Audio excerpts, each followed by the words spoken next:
Increasing employee engagement in organisations. Every organisation is different.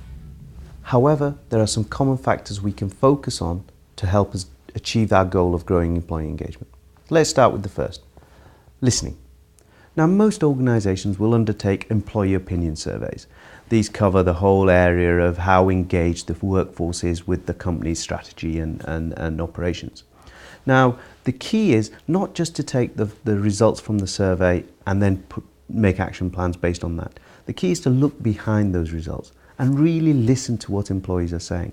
You can do this through face-to-face interviews or through listening groups where you actually get groups of employees together and really ask them what they mean when they say they don't feel recognised or they want to have a better working environment. What do they actually mean? Now, it's important in these listening groups or interviews not just to focus on the problems but also on the solutions, because your employees will be able to give you some recommendations that can actually be simple solutions to some what may seem as quite complex problems. So once you've listened, the next key thing is to ensure that there is an inspiring vision. Now, the vision can be split between a business vision. Let me give you an example. Danone have a vision which is to increase the health of the largest number of people through food. Now, firstly, this is an simple and inspirational message for their employees. Secondly, it provides great business opportunities. In the commercial, more developed world, you can develop foods that have new tastes, new textures, that actually have associated health benefits. But it's also provided opportunities in less developed economies. For example, their relationship with Muhammad Yunus in Bangladesh to provide high quality calories at a low cost. So a single vision provides both business opportunities and is inspiring.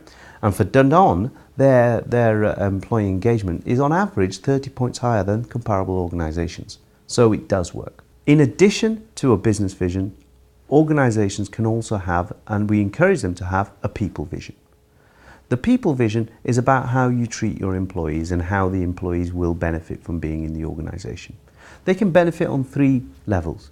The first is real actual compensation. So benefits people get in terms of salary, bonuses, other flexible package options that they get. So you could be an employer that actually provides those. Secondly, you could be a place where employees grow and learn. They gain more knowledge, for example. So this could be a place where people feel trained and people feel they can develop into their full potential. Thirdly, it's an organisation where people improve their well-being. So whether it's through their social interactions or how they are managed in their business, it's a place where they develop their well-being.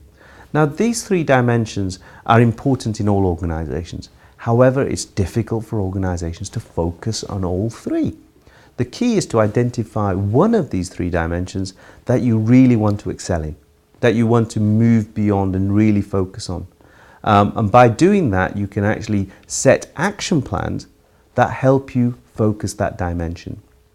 Now, action plans, once a vision is developed, it's key that the employees see things happening.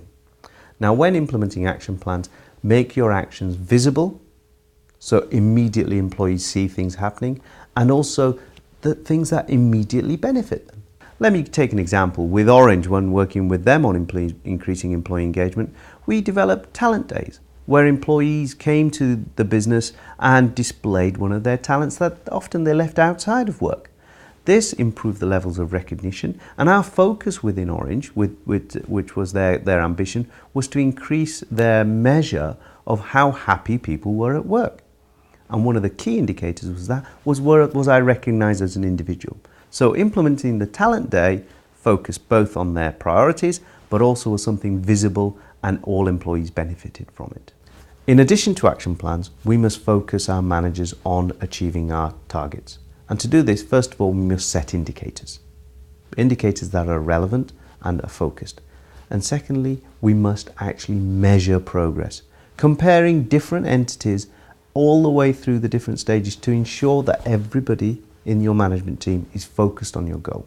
A good example of that is Amex, where in the organisation your assessment is based not just on your financial performance and achieving your targets in that respect, but also on your customer satisfaction scores.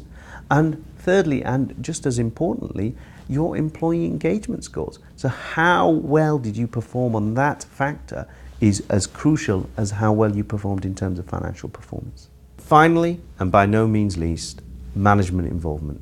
From the senior levels of management through to all the tiers, we need to get them involved, and we need to communicate to managers throughout the whole process to ensure that the momentum and the energy of the engagement initiatives are maintained.